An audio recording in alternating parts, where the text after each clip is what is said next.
Hello guys, welcome back. आज का हमारा जो टॉपिक है वो है सेलुलर ऑर्गेनाइजेशन।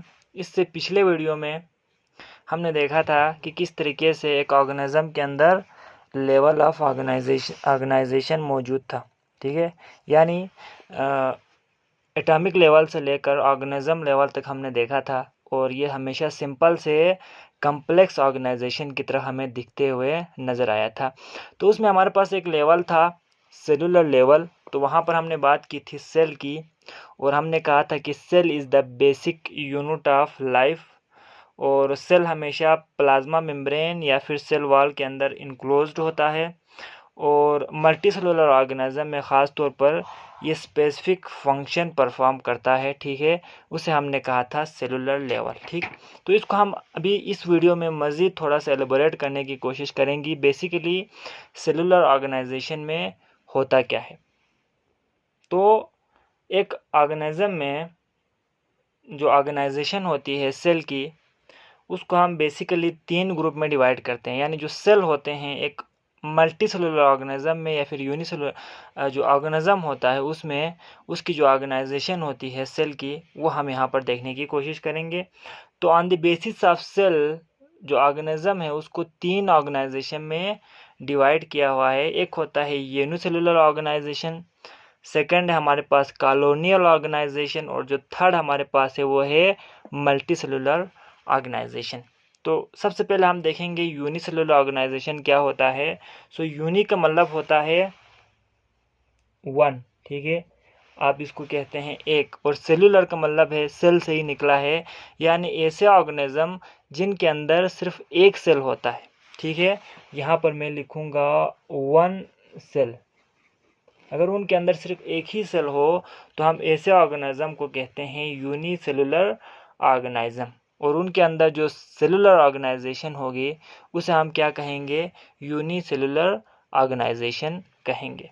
तो ऐसे ऑर्गेनिज्म के अंदर जितने भी लाइफ एक्टिविटीज़ होती है, वो जो सिर्फ एक सेल हमने कहा था मौजूद होता है वही सेल परफॉर्म करता है। ठीक है, यानी एक सेल है वही सारे उसके लाइफ की एक्टिविटीज़ को परफॉर्म करता है। तो इसमें जो मोस्ट पॉपुलर हमारे पास एग्जांपल है वो है अमेबा। ठीक है, अमेबा सेल, इसको भी अमेबा सेल भी कहते हैं, और अमेबा भी हम इसको कहते हैं।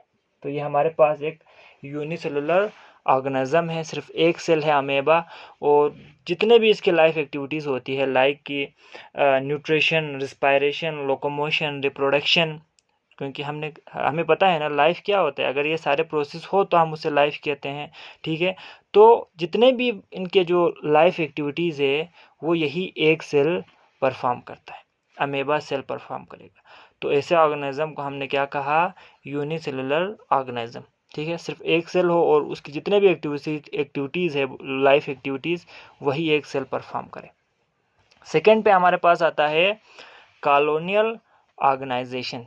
ठीक है, यानी कॉलोनियल ऑर्गेनिज्म कहते हैं जिनके अंदर कॉलोनियल ऑर्गेनाइजेशन होता है।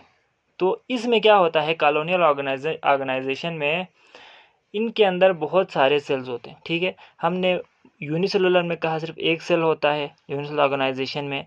कॉलोनियल में क्या होता है, बहुत सारे सेल्स इनके अंदर मौजूद होते हैं, बट दे वर्क इंडिपेंडेंटली। ठीक है, यहाँ पर आपने याद रखना है इंडिपेंडेंटली। इंडिपेंडेंटली का मतलब होता है आज़ादी से, यानी एक दूसरे पर डिपेंड ना करें। तो एक से ज़्यादा सेल होते हैं लेकिन वो एक दूसरे पर डिपेंड नहीं करता, हर कोई अपना काम परफॉर्म करता है। तो इनके अंदर जो है ना डिवीजन ऑफ लेबर नहीं होता, यानी अगर एक सेल है तो वो अपना काम करेगा, दूसरा सेल है तो अपना काम करेगा, तीसरा सेल है तो अपना काम करेगा, रहेगा सब साथ में, लेकिन इनके अंदर कोऑपरेशन नहीं होगी, डिवीजन ऑफ लेबर नहीं होगा। तो ऐसे ऑर्गेनिज्म को जिनके अंदर बहुत सारे सेल हों लेकिन अगर वो इंडिपेंडेंटली वर्क करें, तो ऐसे ऑर्गेनिज्म को हम कहते हैं कॉलोनियल ऑर्गेनिज्म, और उनके अंदर जो ऑर्गेनाइजेशन होती है सेलुलर ऑर्गेनाइजेशन, उनको हम कहते हैं कॉलोनियल ऑर्गेनाइजेशन। तो इनके अंदर डिवीजन ऑफ लेबर नहीं होते। इसका मतलब ये होगा कि हर सेल डिफरेंट होगा, और जब सेल एक दूसरे के साथ मिलकर काम नहीं करेगा तो हमें इनके अंदर कोई टिश्यू नज़र नहीं आएगा, क्योंकि ग्रुप ऑफ सेल जब वर्क टुगेदर करता है तो टिश्यू बनता है। जब ग्रुप ऑफ सेल एक दूसरे के साथ मिलकर काम ही नहीं करेगा तो टिश्यू कैसे बनेगा, ठीक है। तो टिश्यू नहीं बनेगा, जब टिश्यू ही नहीं बनेगा तो हम इनके अंदर कोई भी ऑर्गन हमें देखने को नहीं मिलता, क्योंकि हमने पीछे लेवल ऑफ ऑर्गेनाइजेशन में बात की थी कि डिफरेंट टिश्यूज जब एक साथ काम करते हैं तो ऑर्गन बनता है। तो जब सेल ही एक दूसरे के साथ मिलकर काम नहीं करेगा सो टिश्यू नहीं बनेगा। टिश्यू जब नहीं बनेगा तो इनके अंदर हमें ऑर्गन भी नज़र नहीं आता। तो इनके अंदर जो फेमस हमारे पास जो इनके एग्जाम्पल में हमारे पास आता है वोल्वॉक्स, ठीक है। वोल्वॉक्स एक एनिमल है और इनके अंदर जो ऑर्गेनाइजेशन होती है वो होता है कॉलोनियल ऑर्गेनाइजेशन, ठीक है। और जो थर्ड पे हमारे पास है वो है मल्टी सेलुलर ऑर्गेनाइजेशन, यानी मल्टी सेलुलर ऑर्गेनाइजेशन जिनके अंदर एक से ज़्यादा सेल हों। मल्टी मतलब कई, बहुत सारे, मेनी, और सेलुलर का मतलब होते हैं सेल, एक से ज़्यादा सेल हो तो ऐसे ऑर्गेनिज्म को हम कहते हैं मल्टी सेलुलर। और इनके अंदर जो ऑर्गेनाइजेशन होती है उसे कहते हैं मल्टी सेलुलर ऑर्गेनाइजेशन। अब यहाँ पर आपको देखना ये है कि कॉलोनियल और मल्टी सेलुलर दोनों सेम है, इसमें भी मेनी सेल्स हैं, इसमें भी मेनी सेल्स हैं, बट फ़र्क क्या है, कॉलोनियल में सेल इंडिपेंडेंटली वर्क करता था, एक दूसरे पर डिपेंड नहीं करता। तो मल्टी सेलुलर ऑर्गेनिज्म में क्या होगा, जो सेल होते हैं, ग्रुप ऑफ सेल, वो एक दूसरे पे डिपेंड करेगा, ठीक है। दे डिपेंड्स, मैं यहाँ पर इसको मिटा के लिखूंगा, दे डिपेंड्स, वो डिपेंड करेगा मल्टी सेलुलर ऑर्गेनाइजेशन के अंदर, यानी इनके अंदर डिवीजन ऑफ लेबर होगी। डिवीजन ऑफ लेबर यानी एक काम को सारे सेल मिलकर करेंगे, उसे कहते हैं डिवीजन ऑफ लेबर, ठीक हो गया। तो इसका मतलब ये है कि जो मल्टी सेलुलर ऑर्गेनिज्म है या जिनके अंदर मल्टी सेलुलर ऑर्गेनाइजेशन होती है उनके अंदर डिवीजन ऑफ लेबर होगा, ग्रुप ऑफ सेल मिलकर काम करेंगे, और जब ग्रुप ऑफ सेल मिलकर काम करते हैं तो उनके अंदर क्या बनती है, टिश्यूज़ बनते हैं, ठीक है। और जब डिफरेंट टिश्यूज़ वर्क टुगेदर करते हैं तो उनके अंदर क्या बनेगा, ऑर्गन भी बनेगा, और जब ऑर्गन बनता है तो ऑर्गन सिस्टम भी बनेगा और पूरा एक इंडिविजुअल हमें कम्प्लेक्स इंडिविजुअल बनते हुए नज़र आएगा। तो ये हमारे पास है मल्टी सेलुलर ऑर्गेनिज्म, और जो ऑर्गेनाइजेशन के अंदर होती है उसे कहते हैं मल्टी सेलुलर ऑर्गेनाइजेशन। तो इसमें हमारे पास एक एग्जांपल है फ्रॉग की, ठीक है, या फिर हम इसमें एग्जांपल ले सकते हैं मस्टर्ड प्लांट की, अगर पौधों में एग्जांपल लें, और एनिमल में अगर एग्जांपल लें तो हम कह सकते हैं फ्रॉग की। तो आप अगर हम फ्रॉग की बात करें तो इनके अंदर डिफरेंट बॉडी पार्ट्स होते हैं, इनके अंदर ऑर्गन्स बनते हुए हमें नज़र आते हैं, ऑर्गेनल्स बनते हुए नज़र आते हैं, ठीक है। और इसी तरह इनके अंदर डिफरेंट टिश्यूज़ भी हमें नज़र आते हैं, ऑर्गन सिस्टम नज़र आते हैं। तो एक कम्प्लेक्स हमें मल्टी सेलुलर ऑर्गेनिज्म नज़र आता है।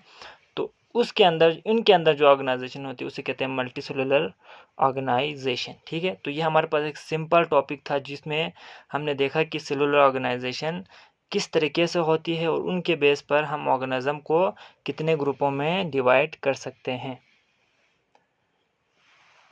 और ये हमारा आज का टॉपिक था। तो इसके बाद आपके बुक में ये हमारा लास्ट टॉपिक होने वाला है पहले चैप्टर का। तो इसमें एक छोटा और टॉपिक हमारे पास दिया हुआ है इसके अंदर। तो इसमें हमारे पास एक बताया हुआ है मस्टर्ड प्लांट के बारे में और दूसरा हमारे पास बताया हुआ है फ्रॉग के बारे में। तो इनका साइंटिफिक नेम मस्टर्ड प्लांट का हमें बताया हुआ है ब्रासिका कंपास्ट्रिस, और इसको डिफरेंट हिस्सों में डिवाइड किया जाता है on the basis of function, ठीक है। इसमें हमारे पास रूट्स आते हैं, स्टेम आते हैं, लीव्स आते हैं, और फ्रूट्स आते हैं, फ्लावर्स आते हैं।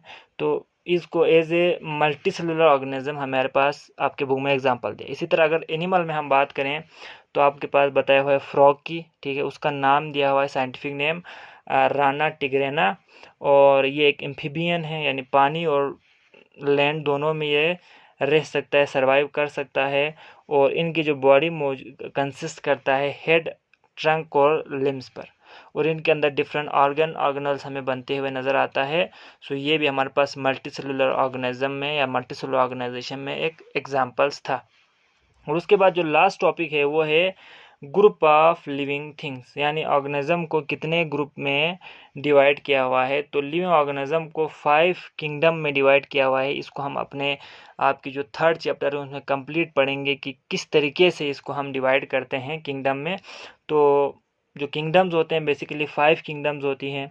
इसमें किंगडम मोनीरा है, प्रोटिस्टा है, फंजाई है, किंगडम प्लांटी है और किंगडम एनिमिलिया है। तो इन तमाम किंगडम्स को हम डिटेल में पढ़ेंगे बायोडाइवर्सिटी के चैप्टर में, ठीक है।